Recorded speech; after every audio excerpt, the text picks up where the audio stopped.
Southgate, inherited thinking to blame for booing of knee. Gareth Southgate believes inherited thinking was behind a crowd of predominantly children booing England players taking the knee ahead of their Nations League game with Hungary. The match at the Puskás Arena was officially behind closed doors after Hungary were punished for the racist and discriminatory behavior of their fans at Euro 2020, but UEFA rules meant children could attend the game when accompanied by a certain number of adults. It resulted in a crowd of over 30,000 descending on the 67,000 capacity stadium on Saturday evening, with Southgate calling for UEFA to look at the rules going forward.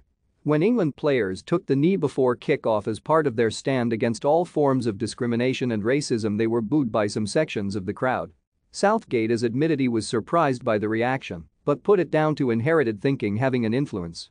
Asked about the stadium being so full when it was a behind closed doors game, Southgate said, "How that aligns with the decision is difficult to understand.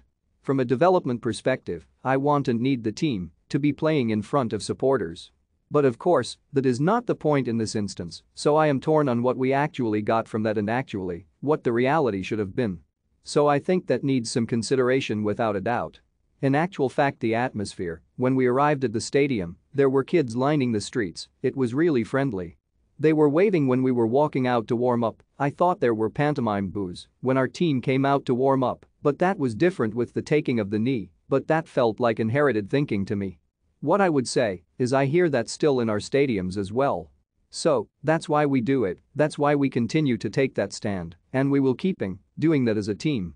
I was very surprised to hear the knee being booed, but I think that's why we do it.